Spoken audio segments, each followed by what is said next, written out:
በመካከለኛው ምስራቅ ሰማይ ስር አዲስ የጦርነት ደመና እየጣለ ነው ወይስ የተለመደው የአያላን ፍጥጫ? ሰላም ጤና ይስጥልኝ የቻናላችን ቤተሰቦች፣ ዛሬም የዓለም ትኩረት በሳበውና በየቀኑ አዳዲስ ክስተቶች በሚሰሙበት በአሜሪካና በኢራን ወቅታዊ ግንኙነት ዙሪያ እንወያያለን።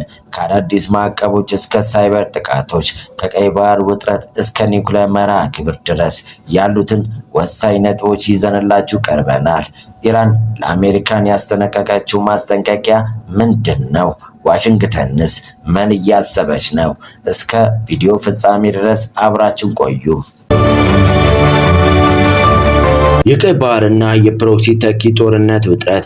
ነገሩን የምንጀምረው አሁን ላይ ዓለምን እያነጋገረ ካለው የቀይ ባህር ውጥረት ነው። አሜሪካ ኢራንን በየመን የሚገኙትን የሁቲ አማጽያንን በገንዘብና በጦር መሳሪያ ትረዳለች በማለት ደጋግማ ትከሳለች። በሌላ በኩል ደግሞ በኢራቅና በሶሪያ የሚገኙ የኢራን ደጋፊ ታጣቂዎች በአሜሪካን የጦር ሰፈሮች ላይ ጥቃት መፈጸማቸውን ቀጥለዋል። አሜሪካ ለነዚህ ጥቃቶች የምትሰጠው ወታደራዊ ምላሽ ግንኙነቱን ይበልጥ ወደ አደገኛ ደረጃ እያሻገረው ይገኛል። የኒውክሌር መርሃ ግብርና አዲሱ ስጋት። ወደ ዋናው አነጋጋሪ ጉዳይ ስንመጣ ደግሞ የኢራን የኒውክሌር ጉዳይን እናገኛለን። ከቅርብ ጊዜ ወዲህ የወጡ ሪፖርቶች እንደሚያሳዩት ኢራን የዩራኒየምን የማበልጸግ አቅሟ ወደ 60 በመቶ አሳድጋለች። ይህ ደግሞ ለኒውክሌር ቦምብ ግንባታ ከሚያስፈልገው 90 በመቶ ደረጃ ጋር በጣም የቀረበ ነው። አሜሪካንና ምዕራባውያን ሀገራት ይህን አካሄድ ቀይ መስመር ነው ቢሉም ኢራን ግን መርሃ ግብሯን ለሰላማዊ አገልግሎት ብቻ መሆኑን ትገልጻለች። ይህ አለመግባባት በዲፕሎማሲው መድረክ ላይ ትልቅ ራስ ምታት ሆኖ ቀጥሏል። የኢኮኖሚ ጦርነትና የሩሲያ ኢራን ጥምረት። በሌላ በኩል የአሜሪካ ማዕቀብ በኢራን ላይ የፈጠረው ጫና ቀላል አይደለም። ይሁን እንጂ ኢራን ይህን ማዕቀብ ለመቋቋም አዳዲስ ወዳጆችን እያፈራች ነው።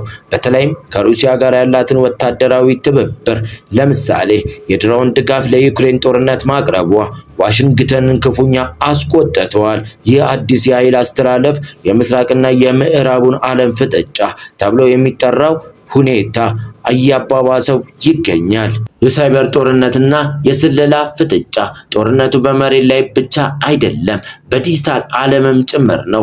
አሜሪካን በኢራን የሳይበር ጠላፊዎች ላይ በተደጋጋሚ ክስ ስታቀርብ፣ ኢራን ደግሞ የውስጥ ሰላሟን ለማደፍረስ አሜሪካን የስለላ መረቦቿን ትዘርጋለች በማለት ትወነጅላታለች። በሁለቱ ሀገራት መካከል ያለው አለመተማመን ከመቼውም ጊዜ በላይ የከረረበት ወቅት ላይ እንገኛለን። በአጠቃላይ በኢራንና በአሜሪካ መካከል ያለው ግንኙነት በጥሬ ገመድ ላይ እንደመራመድ እየሆነ መጥቷል።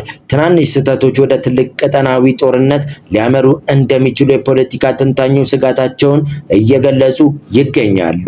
እናንተስ ምን ታስባላችሁ? በእነዚህ ሁለት ሀገራት መካከል ያለው ውጥረት በንግግር ሊፈታ ይችላል ወይስ ሁኔታው ወደ የከፋ ግጭት ያመራል?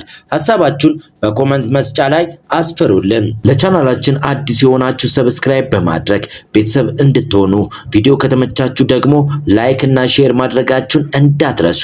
በቀጣይ ቪዲዮ እስክንገናኝ ቸር ሰንብቱ። ቸር ያቆየን።